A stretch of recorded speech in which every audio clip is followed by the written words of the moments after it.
Estamos de volta para o segundo bloco do Opinião em Debate aqui na MultiTV, canal 8 da Via Cabo.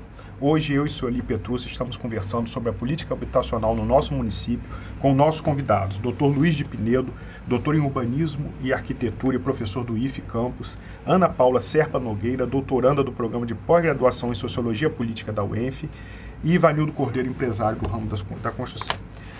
No primeiro bloco, o Dr. Luiz Pinedo falou que Campos não explora esses programas habitacionais do governo federal, ou seja, não faz parte do sistema, né, federal para usufruir essa questão da política habitacional.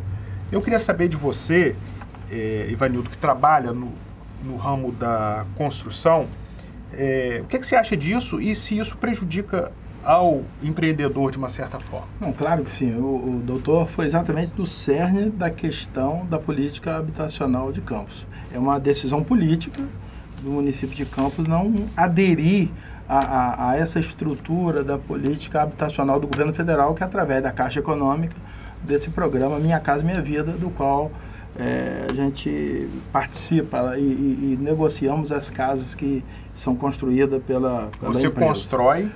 Nós construímos e vendemos independentemente de governo através da Caixa Econômica.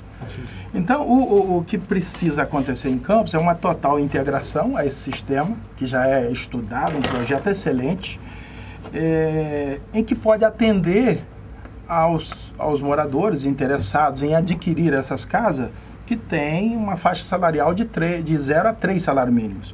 Né? Paga um valor muito pequeno, mas em compensação, esse morador vai adquirir a casa onde ele quer. O ideal, aí a doutora pode informar, o doutor, qual é a cidade ideal para a gente morar? Onde todos possam conviver juntos. Né? Que a gente não tenha necessidade de promover essa segregação com dinheiro público, construindo somente em áreas difíceis, áreas, né, de terreno mais barato, até porque o município tem o poder da desapropriação, da declaração como área de utilidade pública. Né? O que está faltando realmente é aplicar o plano diretor, né, que existe no município, mas que pode atualizar, pode discutir, abrir audiências públicas para discutir essas questões, para que possamos ter um futuro melhor. Hoje já está sendo comum as professoras serem agredidas em sala de aula, já está tendo uma separação. As comunidades já não aceitam mais determinadas visitas em determinados bairros. Quer dizer, o ideal é que o poder público possa promover essa igualdade, né, usando o seu poder, né, de fiscalização e controlador para evitar a segregação. A autossegregação, como foi falado aqui, normalmente são construídos os condomínios pelos, né, os mais ricos, as pessoas que procuram essa autodefesa e segurança e tranquilidade, mas quando se trata de condomínio popular, de conjunto habitacional popular, sem nenhuma infraestrutura no bairro, quando tem dentro do condomínio, mas na periferia não tem comércio, não tem escola, não tem posto médico, e quando tem, é tudo separado, é diferenciado da qualidade de vida que nós temos no centro da cidade ou nos demais bairros. Mas você veja só, o Flamboyant era digamos assim, não era um condomínio, era um bairro praticamente fechado. Não, nunca foi fechado, mas era diferenciado. Fechado, não é fechado, em termos... Metro quadrado mais caro. Mais caro. Então, houve uma diferença no entorno dele. Causou esse impacto no entorno do que foi criado. As coisas acomodaram. Quer dizer, ele ficou tão popular como todos os outros bairros. Que não tem muro. Que não tem muro, ele não está fechado.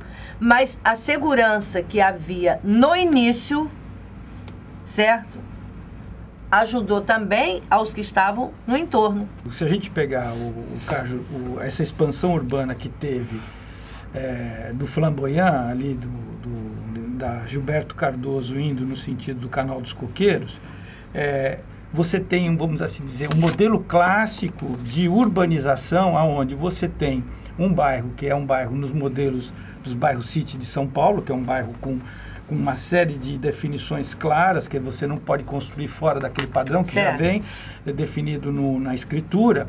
E, ao mesmo tempo, veja bem, é isso que você colocou muito bem, que ele, de uma certa forma, ele é feito para estabelecer um processo, mesmo ele sendo uma área de mais alta renda, mas ele é uma estrutura urbana tradicional. Ele não é, vamos assim dizer, ele é um condomínio, né, fechado, entre aspas, por renda, mas não físico. Não. Então você define a renda, mas você, fisicamente, ele é aberto. A grande questão que eu acho que nós estamos discutindo aqui, que é o ponto central, é o seguinte. Hoje, nós temos é como se de uma hora para outra nós tivéssemos assim uma ruptura de um açude e a água sai, porque de uma hora para outra nós tínhamos uma política habitacional extremamente reprimida. Então, de uma hora para outra, todo mundo está com condições de poder construir casas. E, nesse sentido, as cidades brasileiras, poucas cidades brasileiras, elas se prepararam para absorver esse processo. Então, você tem instrumentos, nós já discutimos aqui no programa outras vezes, por exemplo, a prefeitura, por exemplo, de Campos, ela continua não tendo um corpo técnico capaz de absorver todo esse processo. A gente já discutiu aqui 2 arquitetos concursados, quer dizer, você tem que ter no mínimo, por exemplo, uma cidade que vai para 1 milhão de habitantes, com as previsões aí até 2025, né? Quer dizer, nós vamos passar de uma cidade de porte médio para uma cidade já de grande porte. Quer dizer, você tem que ter uma equipe técnica, né, capaz o quê? De estar fazendo esse diálogo entre os empreendimentos e as diretrizes públicas. Então, na realidade, o que nós estamos acontecendo hoje em Campos? Você tem os recursos, mas você não tem, vamos dizer assim, o poder público fazendo papel de gestão como ele deveria fazer. Gestão em que sentido? Olha, esse empreendimento aqui, ele não é adequado, ele vai criar problemas aqui, talvez fosse interessante colocar esse empreendimento no outro. Então esse é o papel. Pesquisa de impacto, né? Isso, impacto, de dialogar nesses acomodamentos. Então, na realidade, nós estamos passando por uma situação que é típica, eu acho que na nossa cultura brasileira, né? Que de uma hora para outra a gente começa a sair de uma situação, vamos assim dizer, financeira, né? De políticas sociais e de política habitacional que possibilita a população ter acesso a determinados bens e, ao mesmo tempo, o poder público, ele não se adequou a esse processo. Não tem gestores capazes de fazer esse diálogo, né? Quer dizer, você tem que ter uma equipe técnica para pensar só isso. Olha, então nós vamos ver como é que vai ser agora a expansão, como é que vai ser a possibilidade de ver o sistema viário, áreas de lazer, serviços públicos, a questão do comércio. Então você tem que pensar tudo, por isso que eu coloquei que a questão é sistêmica. A cidade é um processo sistêmico. E nesse sentido, o que acontece? Vem o programa habitacional e ele se basta, porque lógico, as pessoas, né, que mais desejam, mais almejam a casa. Só que na hora que você vai colocar isso no local, ela não encaixa. Então, essa questão do encaixe é competência do poder público, do gestor público, fazer essa leitura da melhor maneira da alocação dos fatores. E é nesse sentido que a administração pública não pode se furtar. Pois é, porque não adianta ela fazer, digamos assim, para uma classe que não seja a classe A, ela não tem nada com isso. Foi lá, fez o condomínio, tá belo, tá maravilhoso. Aí vai fazer as chamadas casas populares. Mas ela quer tirar a pessoa daqui, onde passou toda a vida, e levar para o outro lado da cidade, onde a pessoa não tem a menor noção de nada. E sem um espaço pequeno. Num espaço. E sem a infraestrutura que tinha. Quer dizer, por pior que fosse, mas ela tinha. Aí, como é que fica? É a falta do gestor? Ou é a falta da política habitacional que ficou esquecida? São 2 fatores. Se a gente pegar historicamente o Flamboyant, se você voltar para o Flamboyant estava no momento que o ritmo de crescimento da cidade era muito menor. Muito menor. Então, nós temos que relativizar por aí. Então, hoje, por exemplo, você tem uma situação de afogadilho. Você tem muitos empreendimentos que você, obviamente, não tem equipe para fazer. Quer dizer, a situação vai colocando onde for possível. É que nem você está fazendo uma mudança, que você não tem tempo de arrumar os seus móveis, você vai jogando tudo dentro da casa. Então, o que está acontecendo, de uma certa forma, aqui em Campos é isso. Quer dizer, você tem um volume muito grande de objetos né, de imóveis, só que você não sabe onde... Então vai colocando, onde for possível Cada colocar. um coloca onde quer. Exatamente. Aí é o problema. E sem contar que o mais grave que eu penso disso tudo é que essa política de desfavelamento da cidade, ela não é recente, ela não começou com Morar Feliz. Ela começou em 99, foi quando a política habitacional municipal, ela foi articulada na cidade. E desde o princípio ela foi pensada sem planejamento.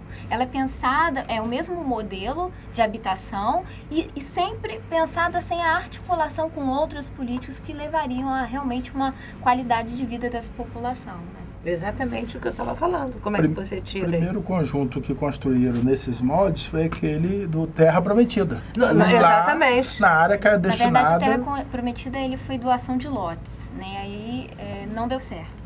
Não deu certo, mas hoje tem uma comunidade que vive lá, Vive lá. totalmente, né, desagregada e com muitas necessidades, muita carência. E Sem infraestrutura sem alguma. infraestrutura nenhuma. Mas isso que eu falo, nesse segmento aqui para Penha, nós temos 1 ou 2 conjuntos, né, habitacionais, não sei se populares.